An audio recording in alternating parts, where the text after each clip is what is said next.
মায়ার নবী, যারা মায়ার নবীকে এত কষ্ট দিল ওই বেঈমানগুলো, আজও পর্যন্ত ওদের গোষ্ঠী সহ কোনো অস্তিত্ব থাকতো না।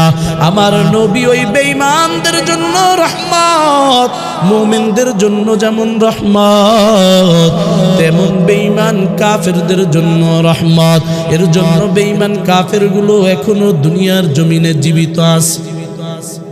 আল্লাহ তাআলা বলে, হাবিব, আমি আল্লাহ তাআলা যেমন পুরো আলামিনের জন্য রব, আমি আল্লাহ পুরো আলামিনের জন্য রব। এর জন্যই তো বান্দা নামাজে দাঁড়াইয়া 5 ওয়াক্ত নামাজে আল্লাহ তাআলার রুবুবিয়তের সাক্ষী দেয়। বান্দা নামাজের মুসাল্লায় দাঁড়াইয়া সর্বপ্রথম রবের শুকর আদায় করে, আলহামদুলিল্লাহি রাব্বিল আলামিন। আমি শুকর আদায় করলাম ওই মালিক, যেই মালিক পুরো আলামিনের জন্য রব। আল্লাহ তাআলা পুরো আলামিনের জন্য যেমন রব, আল্লাহ বলে, হাবিব, আমি আল্লাহ যেমন পুরো আলামিনের জন্য রব, আমার একটা ঘর এই জমিনে সর্বপ্রথম আমি আল্লাহ একটা ঘর নির্মাণ করেছি। ওই ঘরটাকে আমি আল্লাহ মানুষের জন্য নির্মাণ করেছি। ইন্না আউওয়ালা বাইতি উদিআ লিন-নাস লাল্লাযী বিবাক্কাতা মুবারাকা মুবারাকা ওয়া হুদাল লিল আলামিন।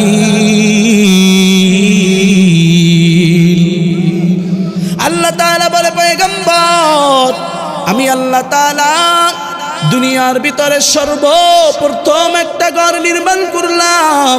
ওই ঘরটা নির্মাণ করেছি পুরো আলামিনের জন্য, হেদায়েতের মার্কাজ বানায়া দিছি। ওই বাইতুল্লাহ কাবা ঘর আরবের জমিনে আল্লাহ নির্মাণ করেছে, এর জন্য শুধু আরবের জন্য হেদায়েতের মার্কাজ নয়। ওই ঘর বাইতুল্লাহ শুধু মুমিন মুসলমানদের জন্য হেদায়েতের মার্কাজ নয়।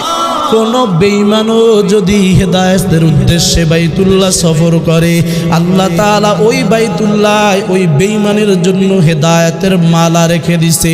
বেঈমান যদি হেদায়েতের উদ্দেশ্যে বাইতুল্লাহ যায়, ওই বাইতুল্লাহ যাওয়ার কারণে আল্লাহ হেদায়েতের মালা পরায়া দিবে।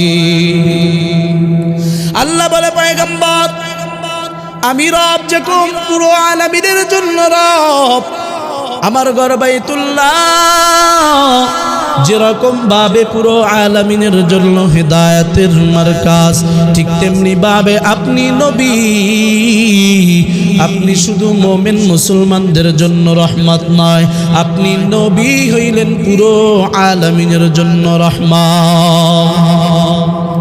মায়ার নবী রাহমাতুল লিল আলামিন, কেমন রহমতের নবী আমার, যেই নবী দুনিয়াতে আগমন করার পূর্বেই আল্লাহ রহমতের নিদর্শন দেখায়া দিছে। আল্লাহর নবী দুনিয়াতে আগমন করবে, আগমন করার আগেই আল্লাহ তাআলা রহমতের নিদর্শন দিয়া দিছে। আল্লাহর পয়গম্বরের বাবা আব্দুল্লাহ, আল্লাহ তাআলা যেদিন তার প্রিয় হাবিবকে দুনিয়ার জমিনে পাঠানোর উদ্দেশ্যে সৃষ্টি করেছেন, সেদিনকে আল্লাহ তাআলা নির্ধারণ করেছেন তার হাবিবকে পৃথিবীর ভিতরে সব থেকে দামি বাবা কোন বাবার ঔরসে তার হাবিবকে দুনিয়ার জমিনে পাঠাবেন।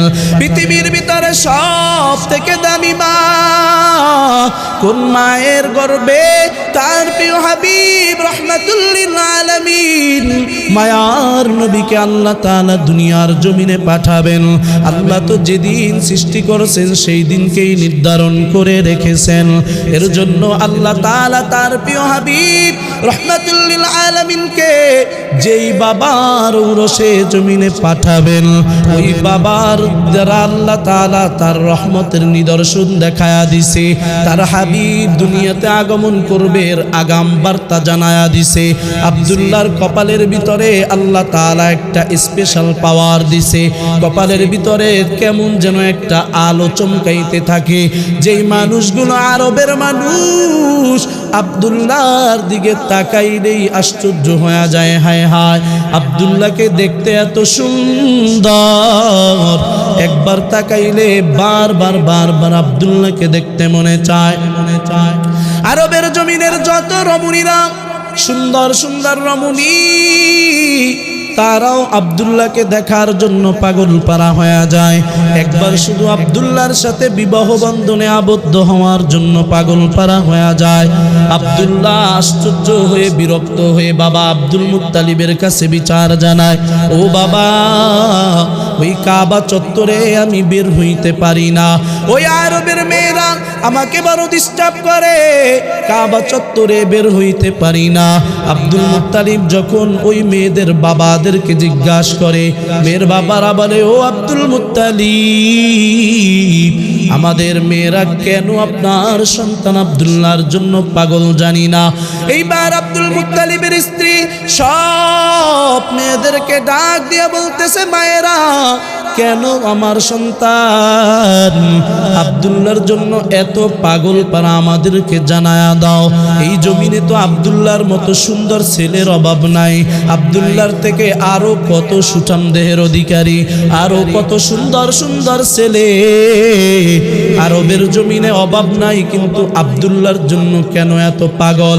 মেয়েরা ডাক দিয়ে বলে, আম্মা জান, আপনার সন্তান আব্দুল্লাহ কাবা চত্বরে গেলেই আমরা তাকাইলে আর নজর ফিরাইতে পারি না। আপনার সন্তান আব্দুল্লাহ আব্দুল মুত্তালিবের সন্তানের জন্য পাগল হই নাই। আপনার সন্তান পুরো আরবের সব থেকে সম্ভ্রান্ত ফ্যামিলির সন্তান, এর জন্য আমরা পাগল হই নাই। কিন্তু আব্দুল্লাহর দিকে তাকাইলেই কেমন যেন মায়ায় পড়ে যাই, নজর ফিরাইতে পারি না। এইবার আব্দুল মুত্তালিবের স্ত্রী আব্দুল্লাহকে আর বের হইতে দেয় না। পুরো আরবের ভিতরে সংবাদ পৌঁছায়া দিছে আব্দুল্লাহকে বিবাহ করাবে। আব্দুল্লাহর জন্য পুরো আরবের সব বড় বড় ফ্যামিলি প্রস্তাব পাঠায়, কিন্তু আব্দুল্লাহর কোনো প্রস্তাব পছন্দ হয় না। কারণ আব্দুল্লাহর সাথে আল্লাহর পয়গম্বরের আম্মা জান আমেনাকে সিলেক্ট করে রেখেছেন কে? আল্লাহ তাআলা। আল্লাহর পয়গম্বর রহমাতুল লিল আলামিনের মা হিসাবে আমেনাকে আগের থেকেই তো সিলেক্ট করে রেখেছেন। এইবার আব্দুল্লাহর কাছে পুরো পৃথিবীর সব থেকে সুন্দর মেয়েটাকে আনলেও পছন্দ হবে না, কারণ আল্লাহ তাআলা আমেনার জন্য অন্তরের ভিতরে একটা মোহাব্বত ঢুকায়া দিছে। এইবার যখন আমেনার পক্ষ থেকে প্রস্তাব আসছে, আব্দুল্লাহ আর কোনো কিলকল করে না, আব্দুল্লাহর কোনো কথা নাই, সাথে সাথে রাজি হয়ে গেছে। এইবার আব্দুল্লাহর সাথে আমেনার সাথে বিবাহ হয়ে গেছে। 2-3 দিন পর আব্দুল্লাহ আবার যখন কাবা চত্বরে বের হয়েছে, এইবার মেয়েদের কানে কানে সংবাদ পৌঁছে গেছে, ও আরবের সুন্দরী, আব্দুল্লাহকে দেখার জন্য এত পাগল, তোমার আব্দুল্লাহ কাবা চত্বরে আসছে, কে কে দেখবা, আসো, আব্দুল্লাহকে একবার দেখতে পারো। এইবার সব মেয়েরা আবার সিরিয়াল ধরে ধরে আব্দুল্লাহকে দেখার জন্য দৌড়ায়, কিন্তু আল্লাহ তাআলার কুদরত, আব্দুল্লাহর দিকে এইবার তাকাইলে দ্বিতীয়বার আর কোনো মেয়ে তাকায় না, একবার তাকায় দ্বিতীয়বার আর তাকায় না। আব্দুল্লাহ আশ্চর্য হয়ে বলে, বল, আমার দিকে বারবার বারবার তাকাইতা, এখন কেন দ্বিতীয়বার আর তাকাও না, কারণটা কি? ওই মেয়েগুলো ডাক দিয়ে বলে, আব্দুল্লাহ, আগে তোমার দিকে তাকাইলে তোমার কপালের ভিতরে একটা আলো দেখতাম চমকাইতে থাকতো, তোমার চেহারা এত সুন্দর, এখন তোমার দিকে তাকাইলে ওই আগের সৌন্দর্যটা দেখতে পাই না। আব্দুল্লাহ এবার বুঝতে পারলো। মুহাদ্দিসিন ইকরাম বলেন, আব্দুল্লাহর কপালের ভিতরে যেই আলো চমকাইতে থাকতো রহমতের নিদর্শন, যখন আব্দুল্লাহ আমেনা একান্তে একসাথে রেখেছে, তখন আল্লাহ তাআলার কুদরতে আব্দুল্লাহর কপালের ওই রহমতের নিদর্শন আল্লাহ তাআলা আমেনার গর্ভে দিয়া দিছে। সাইয়্যিদুল কাউনাইনি খতমুল মুরসালিন আখিরা মুদবুয়াদ ফখরুল আউয়ালিন ইমামুল আউয়ালিন আল আখিরিন বহরে সদকা রহমাতাল লিল আলামিন শুধু বাজুদাস রহমাতাল লিল আলামিন মসজিদে উশুদ হামারু এ জমিন। আল্লাহর পয়গম্বর রহমাতুল লিল আলামিন দুনিয়াতে আগমন করার পর যেই বেঈমানগুলো পরবর্তীতে আল্লাহর পয়গম্বরের সব থেকে বড় শত্রু ছিল আবু লাহাব, আবু জেহেল, উতবা, শাইবা, ওলীদ ইবনে মুগীরা আল্লাহর পয়গম্বরের জীবন শেষ করার জন্য সব সময় প্রস্তুত থাকত। কিন্তু আল্লাহর নবী যখন দুনিয়াতে আগমন করেছে, বেঈমানের সরদার আবু জেহেল, উতবা, শাইবা, ওলীদ ইবনে মুগীরা সব বেঈমানগুলো আল্লাহর পয়গম্বরকে দেখার জন্য পাগল পারা। যখন সংবাদ শুনল আব্দুল মুত্তালিবের ঘরে আব্দুল্লাহর সন্তান জন্ম নিয়েছে, এত সুন্দর এই আরবে আর কোনোদিন কোনো শিশু জন্ম নেয় নাই, এই কথা শোনার পর আবু তালেব, উতবা, শাইবা, আবু জাহেল সিরিয়াল ধরে ধরে আমার আপনার নবী হাবিব কিবরিয়াকে এক নজর দেখার জন্য দৌড়ায়। যে আবু লাহাব আল্লাহর পয়গম্বরকে মারার জন্য তৈয়ার, ওই আবু লাহাব যখন আল্লাহর নবী ছোট ছিল, আল্লাহর পয়গম্বরকে দেখে এত আনন্দিত হয়েছে, এত খুশি হয়েছে, কিতাবের ভিতরে আসে আবু লাহাব খুশিতে তার দাসীকে আজাদ করে দিয়েছে। আল্লাহ তাআলা প্রত্যেকটা বেঈমান মুনাফিক কাফেরদের অন্তরের ভিতরে তার হাবিবের জন্য মোহাব্বত ঢুকায়া দিছে। কারণ আল্লাহ তাআলা নবুয়ত দান করার আগ পর্যন্ত বেঈমান মুনাফিকের ভালোবাসায় আল্লাহর পয়গম্বর দুনিয়ার জমিনে চলাফেরা করবেন। নবুয়ত দান করার পর আল্লাহর নবীর সাথী বাড়তে থাকবে, তখন বেঈমান কাফেরদের ভালোবাসার কোনো প্রয়োজন নাই। আল্লাহ তাআলা প্রত্যেকটা মুনাফিক বেঈমানদের অন্তরে মোহাব্বত, তার হাবিবের জন্য মোহাব্বত ঢুকায়া দিছে। বেঈমানরা এত ভালোবাসে, আল্লাহর পয়গম্বরের কাছে আমানতের মাল নিয়ে দৌড়ায়। আবু জেহেলের কাছে আমানত রাখতো, উতবার কাছে, শাইবার কাছে আমানত রাখতো।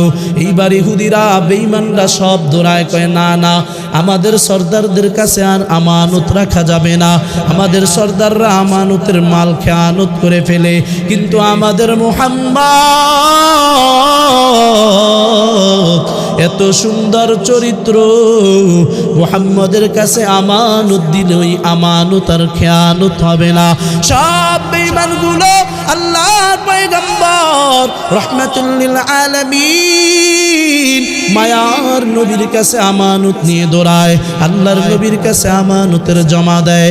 আবার সবাই খুশি হয়ে আল্লাহর পয়গম্বরকে আল আমিন বলে উপাধি দেয়। এই যে মোহাব্বত, ভালোবাসা, যতদিন পয়গম্বর নবুয়ত পান নাই ততদিন পর্যন্ত বেঈমানরা ভালোবাসত। যখন নবুয়তের আমানত আল্লাহ দান করেছেন, বেঈমানরা আস্তে আস্তে আল্লাহর পয়গম্বরের শত্রু হতে শুরু করেছে। এই জমিনের ভিতরে যেই বান্দাগুলো বেঈমানদের সাথে আতাত করে চলে, দেখবেন তাদের সাথে বড় মোহাব্বত, বড় ভালোবাসা। যেই দিন ইসলামের পক্ষে কথা বলে, সেই দিন সব বেঈমানদের চোখের সামনে শত্রু হয়ে যায়। ঠিক না বেঠিক? যতদিন আপনি ওদের গোলাম হবেন, ওদের পা চাটবেন, আপনার দামের কোনো শেষ নাই। ওদের পা চাটবেন, ওদের সাথে চলবেন, আপনার মতো বড় হুজুর এই জমিনে আর কেউ নেই ওদের কাছে। প্রয়োজনে আপনার সামনে সিজদা দিবে। যেই নাকি হক কথা বলা শুরু করবেন, এইবার মোহাব্বত তো দূরের কথা, আপনাকে দুনিয়া থেকে কিভাবে মাইনাস করা যায় এই চেষ্টা করবে। ঠিক না বেঠিক? এইরকমই তো চলতেছে। এর জন্যই তো বেঈমানদের সাথে নিজের জীবন বাঁচায় রাখার জন্য হক কথা বলা বাদ দিয়ে এইবার বেঈমানের সাথে হাত করতেছে বহুত মানুষ আছে। যাই হোক, ওদিকে যাব না। আল্লাহর পয়গম্বর রাহমাতুল লিল আলামিন যেই নাকি নবুয়তের আমানত পেয়েছে, এইবার বেঈমানদের আস্তে আস্তে করে চোখ খুলে গেছে, হায় হায়, মুহাম্মদকে এত ভালোবাসতাম, মুহাম্মদ আমাদের এত প্রিয় মানুষ, সেই মুহাম্মদ নতুন ধর্মের উদ্ভাবক। সব বেঈমানদের মাথা চান্দি গরম হয়ে গেছে। আল্লাহর পয়গম্বরকে আল্লাহ তাআলা যখন নবুয়তের আমানত দিয়েছে, আল্লাহ তাআলা তার হাবিবকে আমানত দিয়ে যখন আদেশ দিলেন, হাবিব আপনি গোপনে গোপনে গোপনে গোপনে আপনার আরবের ভিতরে আপনি দাওয়াত দিতে থাকেন। আল্লাহর নবী রাহমাতুল্লিল আলামিন গোপনে গোপনে 1 নয় 2 নয় 3টা বছর দাওয়াত দিতেছিল। যখন আস্তে আস্তে করে আল্লাহর রসুলের দল বাড়ি হইতে শুরু করে, হযরতে আবু বকর সিদ্দিক রাদিয়াল্লাহু তাআলা আনহু আল্লাহর হাবিবের হাতে যখন কালিমা পড়ে মুসলমান হয়ে যায়, আবু বকর সিদ্দিক বলে, পয়গম্বর আমার আর গোপনে দাওয়াত দিতে ভালো লাগে না, আমার মনে চায় আমি একটু কাবা চত্বরে গিয়ে চিল্লায়া চিল্লায়া লা ইলাহা ইল্লাল্লাহ মুহাম্মাদুর রাসূলুল্লাহর স্লোগান দেই। আল্লাহর নবী বলে, আবু বকর আল্লাহর পক্ষ থেকে আদেশ আসার আগ পর্যন্ত আমাদের প্রকাশ্যে দাওয়াত দেওয়া যাবে না, আমার রব যেদিন আদেশ দিবে। আর আবু বকর সিদ্দিক এই কথা বলার কিছুদিন পরেই আল্লাহ তাআলা আয়াত নাজিল করলেন, আনদির আশিরাতাকাল আকরাবিন, ও পয়গম্বর আপনি আপনার এলাকার ভিতরে এইবার প্রকাশ্যে দাওয়াত শুরু করে দেন। আপনার পার্শ্ববর্তী যারা আছে আত্মীয় স্বজন তাদের ভিতরে সর্বপ্রথম আপনি প্রকাশ্যে দাওয়াত দেন। আল্লাহর নবী এই আদেশ পাওয়ার সাথে সাথে পাহাড়ের পাদদেশে গিয়ে এইবার প্রত্যেকটা গোত্রের নাম ধরে ধরে চিৎকার করে ডাক দিতেছে। আবু জাহেল, উতবা, শাইবা, ওলীদ ইবনে মুগীরা সব গোত্রের প্রধানরা একত্রিত হয়ে বলতেছে, ও মুহাম্মদ, ও মুহাম্মদ কেন ডেকেছেন? কোন কারণে আমাদেরকে হঠাৎ তাব্বাত ইয়াদা আবি লাহাবি ওয়া তাব। জিবরাইল এসে বলতেছে, ইয়া রাসূলুল্লাহ আপনি ভয় পাবেন না, আপনি টেনশন করবেন না, আল্লাহ তাআলা আপনাকে ঘোষণা দিয়া দিছে যে আবু লাহাব আপনার উপরে একটা হাত উঠাইছে, আমার আল্লাহ ঘোষণা দিয়েছে আবু লাহাবের 2 হাত আল্লাহ ধ্বংস করে দিবে। সর্বপ্রথম দ্বীনের দাওয়াত প্রকাশ্যে দিতে গিয়ে আল্লাহর রাসূল যখন আক্রমণের শিকার হবে এমন টাইমে আল্লাহ তাআলা যখন সাহস দিয়েছে, আল্লাহর রাসূলের দ্বীনের দাওয়াতের গতি আস্তে আস্তে করে বেড়ে যাইতেছে। কারণ আল্লাহর রাসূলের দ্বীনের দাওয়াতের গতি বাড়ার আরো কিছু কারণ আছে। 1 নম্বর কারণ হলো আল্লাহর পয়গম্বরের 2টা বটগাছ ছিল জমিনের ভিতরে, যাদের ভয়ে বেঈমানরা আল্লাহর রাসূলকে আক্রমণ করার সাহস পাইত না। 1 নম্বরে আবু তালেব যদিও বেঈমান ছিল, আল্লাহর রাসূলকে পরিপূর্ণভাবে সাপোর্ট দিত। আবু তালেবের ভয়ে কোনো বেঈমান আল্লাহর রাসূলকে সরাসরি আক্রমণ করার সাহস পায় না। আরেকজন ছিল আল্লাহর রাসূলের সহধর্মিনী আম্মাজান খাদিজাতুল কুবরা রাদিয়াল্লাহু তাআলা আনহা। আল্লাহর পক্ষ থেকে এক নিয়ামত, যেদিন থেকে আল্লাহর রাসূলের সাথে বিবাহ বন্ধনে আবদ্ধ হয়েছে, আম্মাজান খাদিজাতুল কুবরা তার জীবনকে উৎসর্গ করার জন্য সব সময় প্রস্তুত থাকতো, আল্লাহর নবীকে সব জায়গা থেকে হেল্প করার জন্য। এমনকি বেঈমানরা একবার আম্মাজান খাদিজাতুল কুবরাকে বলতেছে, খাদিজা তুমি মুহাম্মদকে এত মোহাব্বত করো, মুহাম্মদ তোমার স্বামী, তোমার মতো নির্বত্ত এই জমিনে আর কেউ নাই। আমরা মনে করছিলাম তোমার মতো এত সুন্দর সুবুদ্ধিওয়ালা আরবে আর কোনো মহিলা নাই বুদ্ধিমতী, এখন দেখি তুমি তো সব থেকে বড় নির্বোধ। বলে কে? বলে তুমি এত টাকার মালিক, দ্বন্দ্বউলাতের অভাব নাই, তোমার স্বামী মুহাম্মদ, তুমি যাকে স্বামী রূপে গ্রহণ করেছ, মুহাম্মদের তো দ্বন্দ্বউলাত নাই, মুহাম্মদের টাকা পয়সা নাই, মুহাম্মদ অসহায় একটা মানুষ, তাকে কিভাবে তুমি গ্রহণ করলা? এইবার আম্মাজান খাদিজাতুল কুবরা তো বুদ্ধিমতী একজন মহিলা, আল্লাহর পক্ষ থেকে আল্লাহর রাসূলের জন্য এক নিয়ামত। আম্মাজান খাদিজাতুল কুবরা চিন্তা করে, এদেরকে এই রকম ভাবে সাধারণভাবে উত্তর দিলে হবে না, এদেরকে কৌশলে শিক্ষা দিতে হবে। আম্মাজান খাদিজাতুল কুবরা রাদিয়াল্লাহু তাআলা আনহা আবু জাহেলের কাছে সংবাদ জানায়া দিছে, আবু জাহেল আমার বাড়িতে অমুক দিন তোমাদের দাওয়াত, সব নেতারা আমার বাড়িতে আসবা। আবু জাহেল খাদিজাতুল কুবরা রাদিয়াল্লাহু তাআলা আনহার কাছে বলল, ও খাদিজা, তোমার বাসায় কোনোদিন আমরা মেহমান হই নাই, আরবের ভিতরে সব থেকে দামি খাবারগুলো আমাদেরকে খাওয়াইবা। আম্মাজান খাদিজাতুল কুবরা বলে, কোনো সমস্যা নাই, তোমাদের দলবল সব নেতাদেরকে নিয়ে তুমি চলে আসো। আবু জেহেল এইবার আম্মাজান খাদিজাতুল কুবরার বাসায় হাজির হয়ে গেছে। আম্মাজান অনেক দামি দামি খাবারের ব্যবস্থা করেছে। আবু জাহেল, উতবা সাইবা, ওয়ালিদ ইবনে মুগীরা সব বেঈমানগুলো পেট পুরে খাবার খাইতেছে। খাবার খাওয়ার পর এইবার সবাই খাদিজাতুল কুবরা রাদিয়াল্লাহু তাআলা আনহাকে বলে, ও খাদিজা, আমাদের খাবার শেষ, এইবার আমরা চলে যেতে চাই। আম্মাজান খাদিজাতুল কুবরা বলে, ও আবু জাহেল, তোমরা আসছো আমার বাড়ির দাওয়াতে, তোমাদের সাথে কিছু কথা আছে, এর জন্যই তো তোমাদেরকে আমি দাওয়াত খাওয়াইলাম। আবু জাহেল এইবার আবু লাহাবের কানে কানে বলতেছে, আবু লাহাব, আমাদের জন্য সুসংবাদ আছে। আমি খাদিজাতুল কুবরার কানে কানে আমি একটা কান পরা দিছিলাম যে মুহাম্মদের মতো অসহায় এই জমিনে আর কেউ নাই, মুহাম্মদকে ত্যাগ করে তুমি আমাদের দলে চলে আসো। এইবার মনে হয় খাদিজা আমাদের সামনে সেই সুসংবাদ জানায়া দিবে, এর জন্যই আমাদেরকে এত সুন্দর সুন্দর খাবার খাওয়াইলো। আম্মাজান খাদিজাতুল কুবরা সব বেঈমানের সরদারদের সামনে দাঁড়ায় এইবার বলতেছে, ও আবু জাহেল, উতবা সাইবা, ওয়ালিদ ইবনে মুগীরা, তোমরা বলো আমার স্বামীকে কির জন্য তোমরা নবী মানতে চাও না?